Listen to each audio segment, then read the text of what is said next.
काय हो गुरुजी, तुम्ही शाळेतल्या मुलांना स्वच्छताविषयी काही सांगतो का नाही? सांगतो महाराज.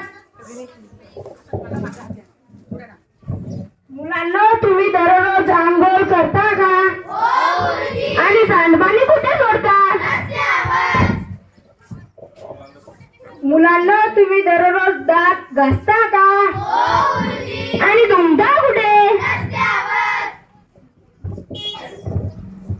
वैयक्तिक स्वच्छतेसोबत सामाजिक स्वच्छतेचे पालन केले पाहिजे. स्वच्छता करू हातांनी, सुंदर गाणी गाऊ सर्वांनी. प्लास्टिक वापरामुळे सगळीकडे स्वच्छता पसरत आहे. चला तर मग प्लास्टिक वापरामुळे होणारे दुष्परिणाम बघूया. चला की बाजाराला. कागबाई कागबाई कागबाई, का बरं जायचं नाही? कारण की काय सांगशील की नाही?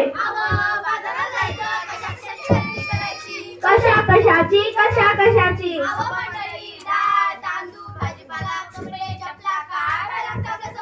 मग ते सामने घेऊन येते त्यात अवघड काय?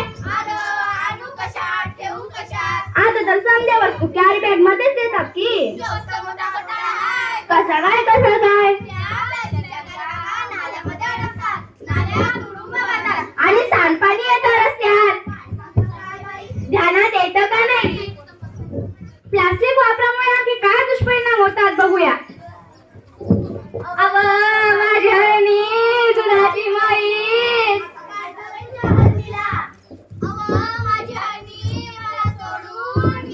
कुठं जंगलात गेली का रवण्यात गेली? तिच्यासाठी तू का नसते पाणी? तू का नाही केलं का औषध पाणी?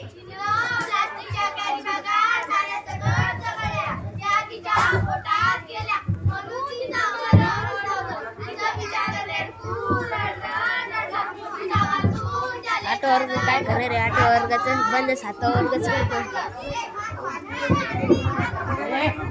सरकारने काढलाय आदेश, प्लास्टिक नका वापरू हा त्यातला संदेश. सजीवांना वाचवा हा दिला आदेश. पेपरातील बातमी वाचली का नाही? आता तर काही आमचा बाधत नाही. त्या समुद्र किनाऱ्यावर काय झालं? बिचारे 2000 कासव कशा बाई मेली कासव. तिथं लोक जातात, काय बाई खातात, प्लास्टिकच्या पाण्याचा पाया फेकून देतात. बिचारे कासव पाण्यात सगळी त्याच्या पोटात गेली, म्हणून त्यांचं मरण ओढाळलं. त्याच्यासाठी डोळ्यातून वाळतात अश्रू. अरे रे, फार वाईट झालं. म्हणूनच म्हणते कागदी कापडी पिशवी वापरा, प्लास्टिकचा वापर करू नका. आज मांडली कचरा कुंडीतून कचरा घाण सांडली. कशी नशिबान थट्टा आज मांडली, कचरा कुंडीतून कचरा घाण सांडली. म्हणून आम्ही म्हणतो मंडळी, स्वच्छता पाळा, रोग ऐका.